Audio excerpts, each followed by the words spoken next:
Riwruoge ma ok mag piny owacho golo ywak kawacho ni ok nosum gi paro e chenro ma timo ikruok ne romo marango weche chal kor lwasi mibiro bagi e pacho ka chakre wuok tich juma manyien. Riwruoge wacho ni kaka jo Afrika nowinjo nywand pachgi ewi midhiero mosebedo kokwako lwasi mag pinje mag Afrika.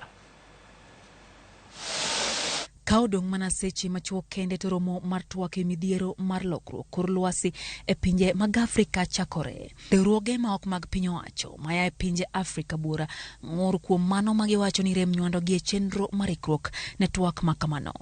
Climate adaptation is a territorial issue that can be only addressed if the local actors are together. Riwruoge go wacho ni chenro mar ndikruok otim e yor akwede ka jo Afrika maya e dhoudi manok bende ok omi thuolo mar bedo jokanyo e romono. The hallmark of the organizational confusion and inertia manifests in the accreditation process, where exhausted delegates are tossed from the accreditation venue to the Ministry of Environment for clearance process for what is said to be approval.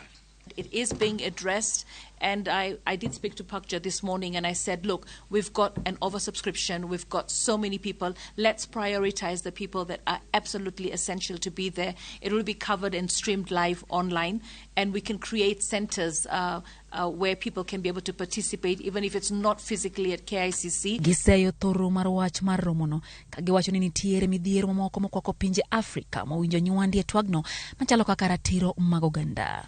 We are deeply concerned that the summit agenda remains too inclined to promote market-based solutions and transnational corporations' involvement while neglecting the people's and the planet's needs and rights. We see deceit, we see lies, we see hypocrisy. And therefore we are saying any narrative and now carbon market is being dangled to our heads of state as if this is the solution. And as religious people we are saying no.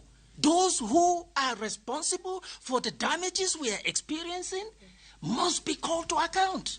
Riwruoge go oseo pinje Afrika kuom rem nywando jood bura ma pachoka e loso chenro makamano. The African parliamentarians are more conspicuously missing in the consultation process, yet their representation, legislation oversight role is apparent in processes such as the Africa Climate Summit.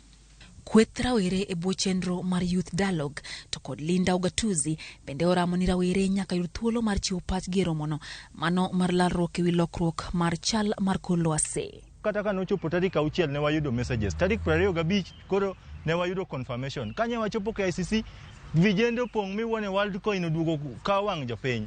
Dhano opong' e ndara ni wamanyo mana badge mondo wadonje mkutano. Kara unu dwaro kodwa nang'o serikal. Koko dwaro wa Kenya ka tunyiswa. Mkutano no wabire kuwero to umakwa, wawinjo ni bunge yo oluongo polisi 3,000, wan wang'eny to wan wabiro gi kwe. Koro unu bia ka kubiro no, mkutano nyaka watend. We uru wuondo jopinje ma ok uluongo welo, ukelo ka udwa discuss go weche mag alwora to wan malwora ahinya ka ok wanyal bedo mkutano no. Mano wadagi. Riwruoge go nitiere kod geno ni kata obedo ni odong' mana seche machuok kende to romono chakore, gin kod geno ni jatend piny Kenya William Ruto dhi winjo ywakgi kendo odew dwachgi kapok romono ochakore. Kapod wang'iyo mag motendre kod twagno nyakwar mga